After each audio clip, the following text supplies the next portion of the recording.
Amazon Prime et les longs délais de livraison en matière de dropshipping ont vraiment créé un manque à gagner dans ce secteur, ce qui a vraiment changé les choses en dropshipping en 2019 par rapport aux 5 années précédentes. Et nous allons voir aujourd'hui comment est-ce que vous pouvez vous positionner dans le dropshipping malgré toutes ces réalités-là et vous faire beaucoup d'argent cette année et dans les années qui arrivent. À tout à l'heure. Aujourd'hui, j'aimerais partager avec vous 5 façons, ou alors 6 en bonus, comment vous pouvez faire pour tirer profit du dropshipping cette année. Alors, il faut déjà savoir c'est quoi le dropshipping parce que jusqu'à présent, j'ai encore des gens qui me demandent mais c'est quoi le dropshipping?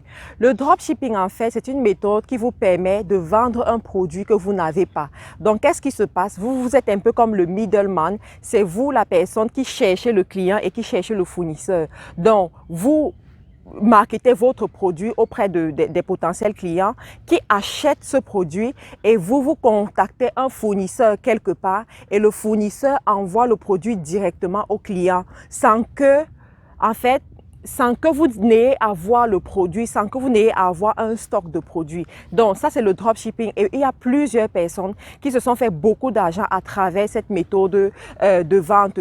Moi-même, en ce moment, j'ai développé ma stratégie également de dropshipping et je vends les produits à travers le monde entier sans avoir de stock. Mais cependant, on se rend compte que plusieurs personnes ne font que se plaindre. Plusieurs personnes se plaignent que le marché ne marche plus, ça ne donne plus. En fait, il y a beaucoup de choses qui ont changé. Ils n'arrivent plus à faire le chiffre d'affaires qu'ils faisaient avant. Tout ça pourquoi? Parce qu'il y a diverses raisons qui expliquent cette situation. Premièrement, il y a Amazon Prime. Depuis que Amazon a sorti son service de Prime il y a 2 ans aujourd'hui, ça a vraiment causé un manque à gagner dans le e-commerce ou bien dans le dropshipping. Tout simplement parce que Amazon fait ses livraisons en Prime en 24 heures ou en moins de 24 heures. Cependant, les mêmes produits qui sont offerts en moins de 24 heures chez Prime, il y a des dropshippers qui les proposent à des prix réduits, mais à un temps de livraison extrêmement long. Alors, les gens, qu'est-ce qu'ils font? Ils préfèrent directement aller chez Amazon, payer 10 € de plus, 10 $ de plus, avoir leurs produits en moins de 24 heures. Directement, les ventes des dropshippers ont drastiquement baissé. D'accord? Ajoutez à ça aussi, vous connaissez tous la problématique sur le temps de livraison des produits dropshipping. Lorsque le client vient et passe sa commande sur votre site, il s'attend à recevoir les produits rapidement. Et lorsqu'il ne reçoit pas les produits rapidement, il se plaint, il contacte PayPal. Si c'est PayPal que vous utilisez, et encore, c'est PayPal qu'il faut utiliser parce que c'est le moyen le plus sécurisé pour les clients et pour les aider et les convertir.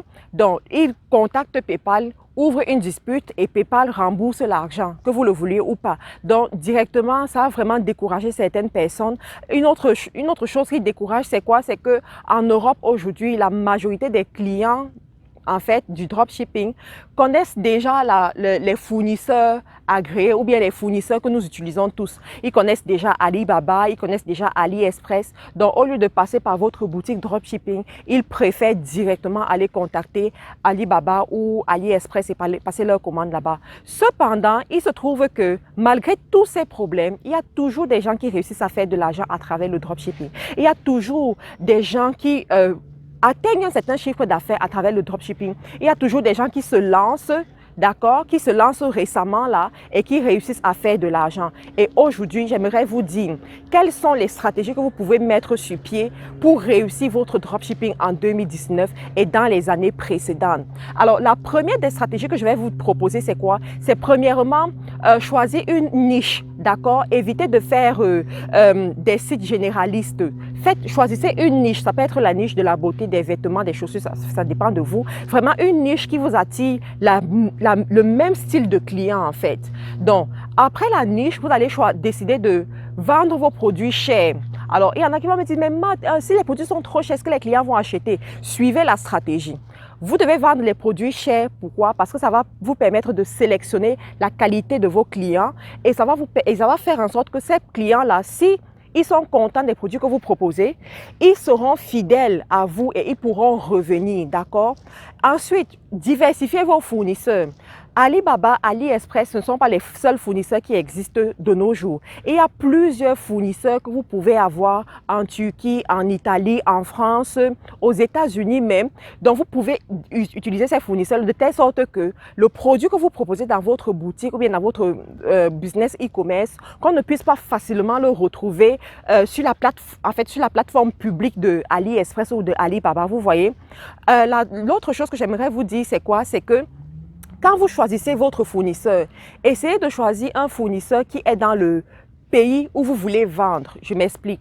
Vous pouvez décider que le pays où vous vivez peut-être en France, mais vous décidez que vous allez vendre aux États-Unis parce que nous savons tous que les États-Unis, c'est vraiment le plus grand marché qui vend le plus en fait. Donc, vous voulez vendre aux États-Unis, alors essayez de trouver premièrement votre niche, ensuite de chercher les fournisseurs qui vendent ce produit-là aux États-Unis et qui font le dropshipping. Je vous assure que avec l'évolution des choses, il y a de plus en plus les entreprises qui vendent en gros et qui font le dropshipping en fait. Donc, ils peuvent envoyer les produits à votre place.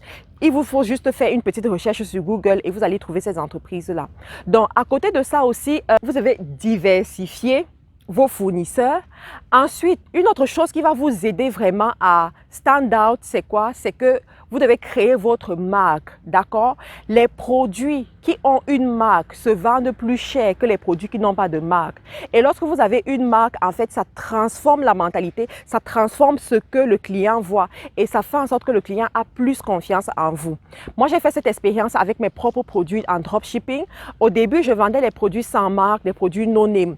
Et ensuite, j'ai commencé à mettre ma marque sur les produits. Directement, mes clients même qui existaient ont commencé encore à plus acheter mes produits, d'accord? Et lorsque je présente ces produits-là à d'autres personnes, en fait, ça crée un peu comme une surprise, un effet agréable autour du produit, quoi. Et ça amène les gens, en fait, à acheter plus rapidement. Donc, je vous conseillerais vraiment créer des marques, d'accord? Mettez les marques sur vos produits et vous verrez toute la différence qui se passe.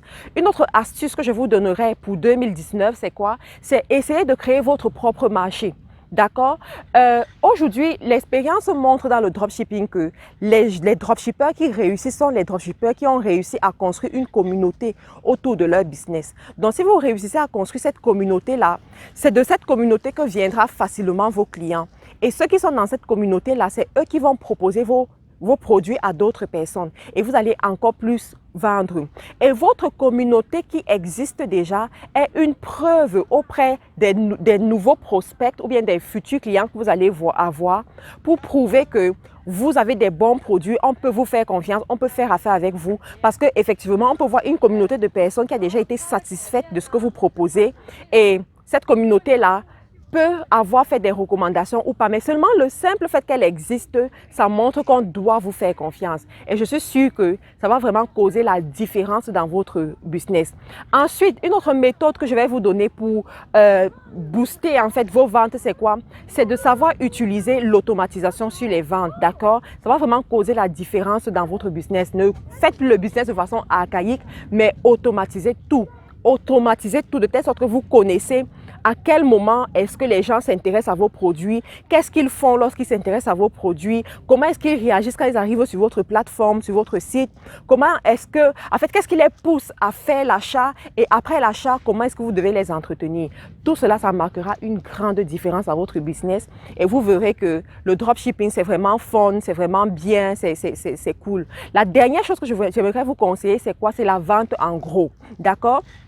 Personnellement, quand j'ai commencé à voir la décadence du dropshipping en Europe, j'ai développé d'autres stratégies pour pouvoir m'en sortir. Et cette stratégie, c'était quoi? La vente en gros. Donc, la vente en gros, qu'est-ce que ça consiste à faire? À devenir moi-même fournisseur pour d'autres personnes qui n'ont pas la facilité ou bien qui n'ont pas les connaissances requises pour pouvoir trouver des fournisseurs ou alors passer la commande facilement auprès de ces fournisseurs-là. Donc, c'est ce qui m'a aussi permis de développer mon marché dans certaines zones comme les zones de l'Afrique, par exemple. Donc, si vous vous positionnez pour vendre en gros, vous pouvez très bien vendre en gros en Afrique, très bien vendre en gros en Europe également. Et ça va vraiment booster vos ventes. Parce que quand vous vendez en gros, en fait, les clients qui viennent vers vous, ils sont censés revenir parce qu'ils s'approvisionnent chez vous. Et quand leur stock finira, ils reviendront encore chez vous. Donc vraiment, ça crée la différence dans votre business. Voilà ce que j'avais préparé pour vous. Si vous appliquez toutes ces stratégies, je crois que vous allez voir la différence dans votre business du dropshipping en 2019 et dans les années à venir. N'hésitez pas à vous abonner sur cette chaîne pour suivre d'autres vidéos qui vont vous aider, vous édifier dans votre parcours en tant qu'entrepreneur du digital. Abonnez-vous, partagez la vidéo également et laissez-moi un commentaire. Dites-moi qu'est-ce que vous pratiquez. Est-ce qu'il y a l'une de ces stratégies-là que vous pratiquez? Est-ce que vous avez appris de nouvelles choses dans cette vidéo? Je serai ravie de vous lire et de vous répondre aussi. Au revoir.